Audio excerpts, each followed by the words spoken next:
esa parte es muy importante. Miren, muy rápido se nos olvida a nosotros como ciudadanos cómo vivíamos en Zitácuaro hace un par de años. Hace un par de años en Zitácuaro no se podía salir de noche.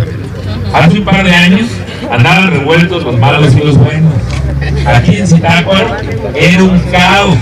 Las autoridades andaban de la mano con todos los pillos. A mí, y ahí por supuesto pocos lo dicen, pero yo lo digo con toda claridad porque así se vivía en Zitácuaro. Y esa complicidad entre las autoridades estatales y municipales con la delincuencia hizo que la gente dejara de venir a Zitácuaro, hizo que la gente dejara de invertir en Zitácuaro, hizo que los que pudieran se fueran de Zitácuaro. Y entonces tuvimos un pueblo empobrecido, cada vez más empobrecido y muy complicado. Nosotros, este gobierno, mi gobierno municipal, no se junta con los malos. Nunca lo vamos a hacer. El gobierno de Silvano Aureoles tampoco.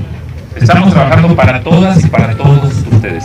Y ese es un asunto muy importante que se nos olvida rápido. Porque hoy si ustedes andan en Zitácuaro en la noche, pues ya no les pasa lo que les pasaba hace 2 o 3 años.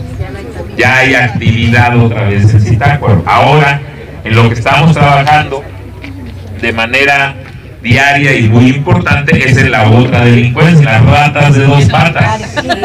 En las ratas de 2 patas, como dijera mi tía Paquita, es en las que estamos trabajando y en las que muy pronto vamos a tener resultados muy contundentes, porque esas ratas de 2 patas no las vamos a permitir aquí en Zitácuaro. Ya venimos nosotros poniéndoles cámaras, ya venimos aumentando la seguridad y de aquí los vamos a poner a patadas en todas esas ratas. ¿Vale? Por eso nos va a ayudar con estrategia mi amigo y experto en el tema de seguridad, el licenciado José Antonio Bernal Bustamante. Un aplauso para nuestro amigo. Sin más rollo, vamos a ponernos a chambear. Informó para María Esther Ibarra Noticias, Liliana Baltazar.